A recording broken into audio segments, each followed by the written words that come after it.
Hello students, मैं उदय सिंह एक बार फिर से आपके साथ हाजिर हूँ अपना नया टॉपिक लेकर। और आज मैं आपको पढ़ाने वाला हूँ प्रजातांत्रिक समाजवाद के बारे में।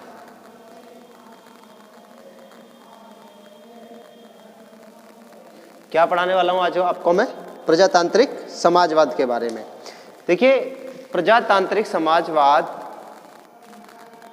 20वीं शताब्दी की इंग्लैंड की एक बेहतरीन देन है। क्या है इसमें, इसको समझते हैं जरा। ये समझने की चीज है। देखिए, इसमें दो शब्द हैं, पहला प्रजातंत्र और दूसरा समाजवाद। प्रजातंत्र और समाजवाद अमूमन आमतौर पर जो उदारवादी विचारधारा के जो लोग होते हैं, उदारवादी विचारधारा के जो लोग होते हैं, वो ये मानते हैं कि समाजवाद इज इक्वल टू मार्क्सवाद, और मार्क्सवाद क्रांति की बात करता है, और क्रांति के कारण क्रांति के जरिए आर्थिक जो साधन होते हैं उत्पादन के, उन पर कंट्रोल करता है कौन? राज्य। बाद में राज्य भी खत्म हो जाएगा, पर पहले राज्य कर लेगा। और वो और राज्य, जब राज्य कंट्रोल कर लेगा तो राज्य अपने आधार पर इसका वितरण करेगा समाज में, पूरे संपूर्ण समाज में क्या करेगा? इसका वितरण करेगा। लेकिन जब राज्य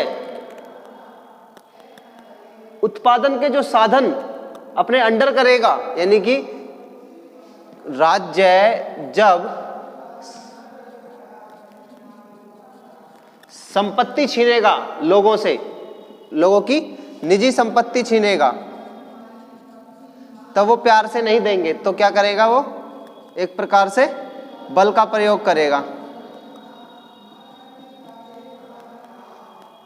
चूंकि अभी निजी संपत्ति जिनके पास है वही राज्य को कंट्रोल कर रहे हैं, इसलिए वह राज्य को ही डिस्ट्रॉय कर देगा। किसके जरिए?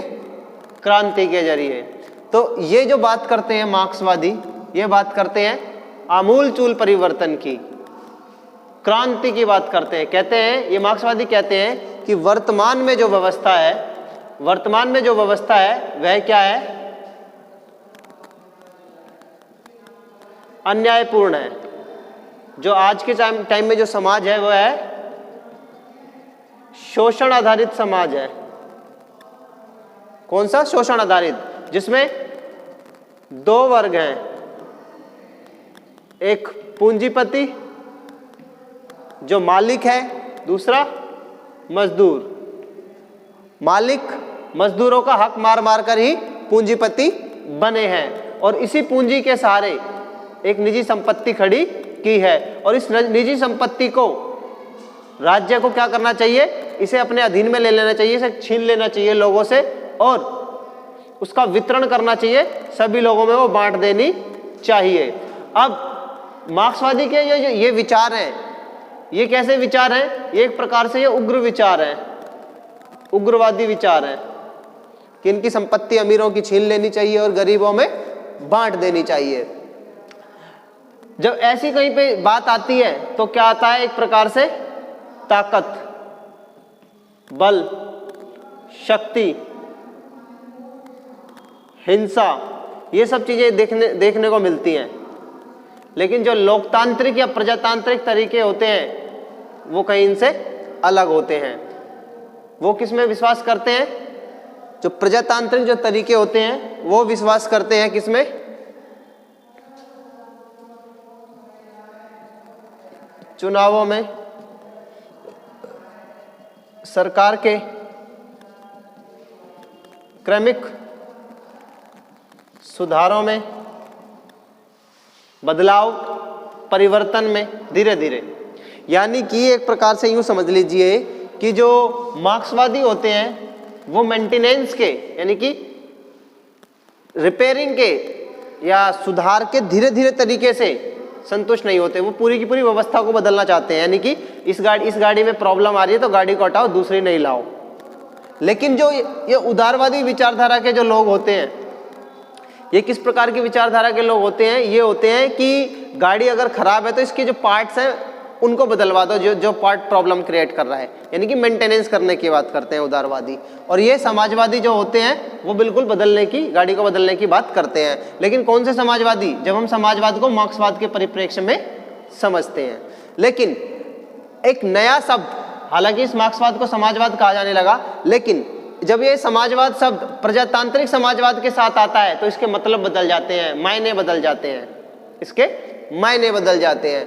क्योंकि देखिए यहाँ पर प्रजातंत्र और समाजवाद दो विचारधाराएं हैं अपने आप में, और ये दोनों विचारधाराएं एक साथ जुड़कर एक नया नाम बना रही हैं, क्या? प्रजातांत्रिक समाजवाद।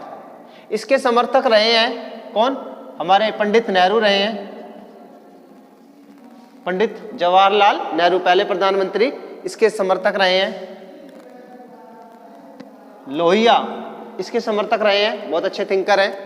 इसके अलावा लास्की इसके समर्थक रहे हैं, इंग्लैंड के बहुत अच्छे प्रोफेसर थे पॉलिटिकल साइंस के, ये इनके समर्थक रहे हैं प्रजातांत्रिक समाजवाद के।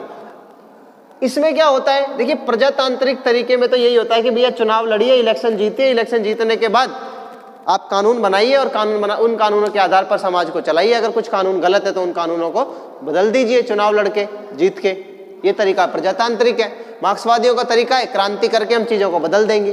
प्रजातांत्रिक का तरीका है चुनाव लड़िए, चुनाव लड़के सरकार बनाइए, सरकार बनाने के बाद कानूनों में बदलाव कीजिए, आपको अधिकार जनता देती है। तो ये प्रजातांत्रिक चाहते हैं, कहते हैं। और मार्क्सवादी कहते हैं कि भैया अगर बदलाव चाहिए तो आमूलचूल बदलाव चाहिए, और जिसके लिए हमें क्रांति करनी पड़ेगी। ये क्रांति करवाने पे आतुर है।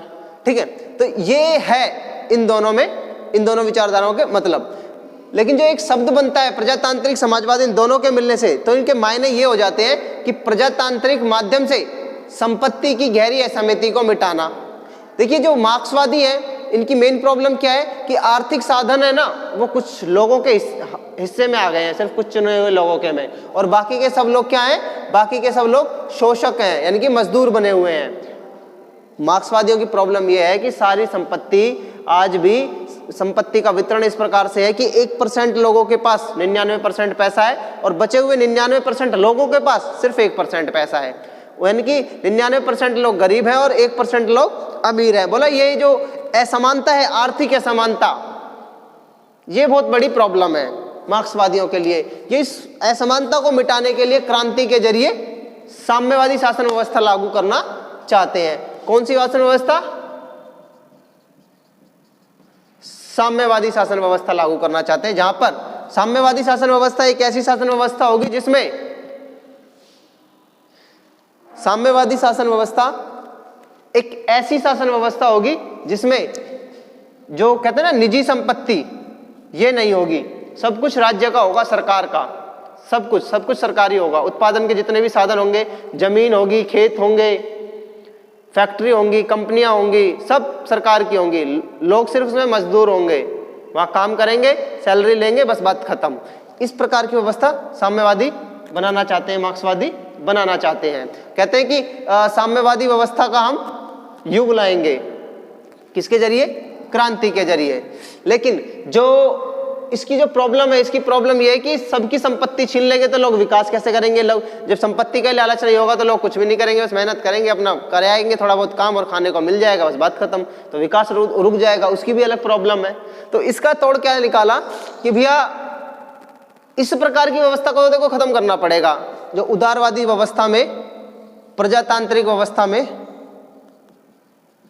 उदारवादी या प्रजातांत्रिक व्यवस्था में जो ये व्यवस्था है कि पैसा सिर्फ कुछ लोगों के पास है, इस व्यवस्था को खत्म करना है, लेकिन क्रांति भी नहीं होने देनी है। तो एक नया शब्द आया प्रजातांत्रिक समाजवाद। इसमें हुआ क्या? उसमें ये कहा गया कि प्रजातांत्रिक माध्यम से, यानी कि चुनावों के माध्यम से संपत्ति की गहरी जो असहमति या अव्यवस्था है उसको मिटाएंगे। कैसे? चुनाव लड़ेंगे, चुनाव लड़ने के बाद सरकार बनाएंगे, सरकार बनाने के बाद हम कुछ नियम और कानून बनाएंगे जो लोक कल्याणकारी नियम होंगे, और जिसमें अमीरों से ज्यादा टैक्स लिया जाएगा और उस टैक्स को गरीबों में गरीबों के कल्याण के लिए लगाया जाएगा, जिससे अमीर थोड़े क्या नाम है उन अमीरों से ज्यादा पैसा ले लिया जाएगा टैक्स के रूप में, और गरीबों को उस टैक्स के पैसे से राहत दी जाएगी और उन्हें उठाया जाएगा। यानी कि गरीबों को थोड़ा ऊपर उठाया जाएगा और अमीरों को थोड़ा कंट्रोल किया जाएगा, नीचे लाया जाएगा, और इन दोनों के बीच की जो खाई है, अमीर और गरीब के बीच की जो खाई है, उनको समानता पर लाने की कोशिश की जाएगी। ठीक है, अब बात कर लेते हैं हम इसकी विशेषताओं की कि प्रजातांत्रिक समाजवाद की क्या विशेषताएं हैं। देखिए, इसकी सबसे पहली विशेषता पूंजीवाद और साम्यवाद दोनों का विरोधी है। पूंजीवादी विचारधारा कौन सी है? पूंजीवादी विचारधारा वो विचारधारा होती है जिसमें व्यक्ति को स्वतंत्र छोड़ दिया जाता है कि आप कितना भी कमाइए, कितना भी रखिए, कितने भी पैसे संपत्ति इकट्ठी कर लीजिए, आपसे कोई कुछ नहीं बोलेगा। पूंजीवादी व्यवस्था में पूंजी द्वारा पूंजी का प्रयोग करके बहुत ही ज्यादा से ज्यादा पूंजी इकट्ठी कर ली जाती है और वह समाज पर कंट्रोल करता है पैसे के दम पर कोई व्यक्ति, इसलिए बुरी है। पूंजीवादी व्यवस्था में एक व्यक्ति पूंजी के दम पे लोगों के राजनीतिक अधिकारों को खाने की कोशिश करता है, अन्य दूसरे अधिकारों को खाने की कोशिश करता है, और पूंजीवादी व्यवस्था में एक व्यक्ति इतना अमीर बन जाता है कि वह दूसरे व्यक्ति को खरीद लेता है, और दूसरा व्यक्ति इतना गरीब हो सकता है कि वो उसे अपने आप को बेचने के लिए मजबूर हो जाए वो व्यक्ति, तो उसके राजनीतिक अधिकारों का क्या होगा इस स्थिति में?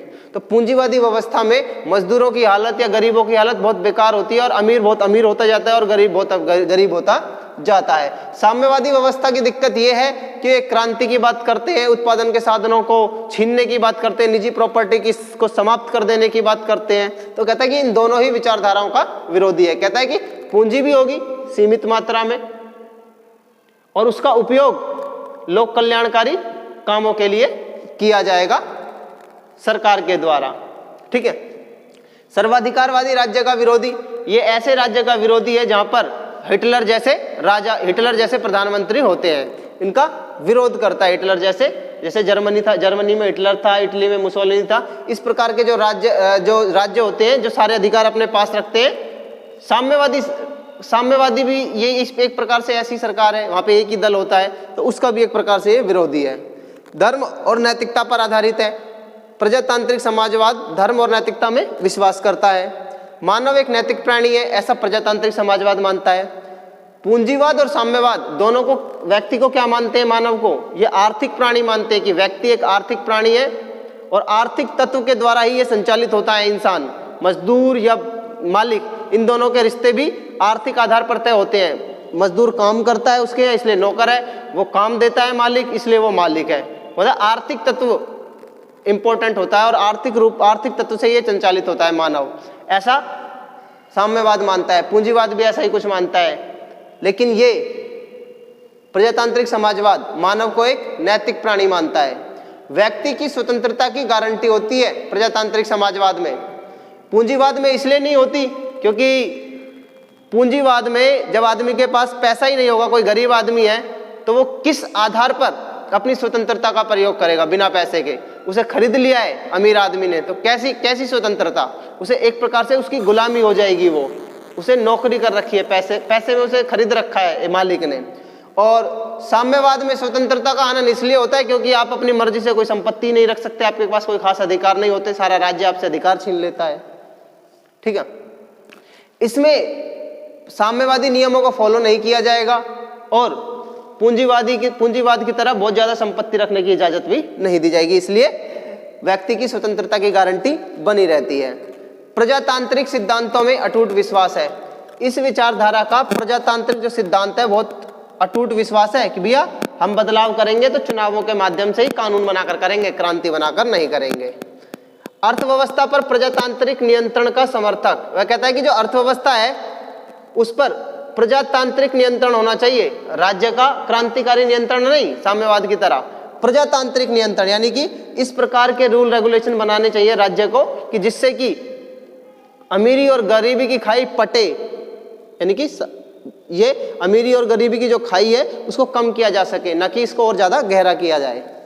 नेक्स्ट, आर्थिक सुरक्षा की गारंटी। राज्य को ये कार्य करने होते हैं जिससे कि जनता के ज्यादा से ज्यादा कल्याण हो, यानी कि लोक कल्याण के कार्य करने होते हैं इस व्यवस्था में राज्य को, इसलिए एक प्रकार से आर्थिक सुरक्षा की गारंटी होती है। सीमित निजी संपत्ति का भी समर्थन करता है। ये कहता है कि ऐसा नहीं कि आप संपत्ति नहीं रख सकते, लेकिन एक लिमिटेड रख सकते हो। ऐसा नहीं अपार संपत्ति रख रखी है आपने और आप किसी दूसरे राज्य को ही खरीद लो, इतनी ज्यादा आपके पास संपत्ति है, किसी लोगों को ही खरीद के गुलाम बना लो, इतनी भी संपत्ति आपको रखने की कोई इजाजत नहीं देगा। लोक कल्याणकारी राज्य की स्थापना पर बल। इनका एक इंपॉर्टेंट जो फीचर है वो ये है कि ये लोक कल्याणकारी राज्य की स्थापना करना चाहते हैं, ना कि एक साम्यवादी राज्य या पूंजीवादी राज्य। लोक कल्याणकारी राज्य वो राज्य होता है जो अपने देश की जनता के लिए ज्यादा से ज्यादा सुविधाएं प्रोवाइड कराएं, ज्यादा से ज्यादा उनको सुविधाओं में भाग दिलाए, जैसे कि अस्पताल खुलवाना, सरकारी स्कूल खुलवाना, सड़कें बनवाना, डैम बनवाना, सिंचाई के लिए उनकी व्यवस्थाएं करना, यानी कि जनता की सहूलियत की चीजों को करना। ये ऐसे होते हैं लोक कल्याणकारी राज्य। तो इनका जो कॉन्सेप्ट है वह लोक कल्याणकारी राज्यों का ही है। तो आज के लिए बस इतना ही काफी है प्रजातांत्रिक समाजवाद में। आई होप आपको समझ में आ गया होगा। Thank you.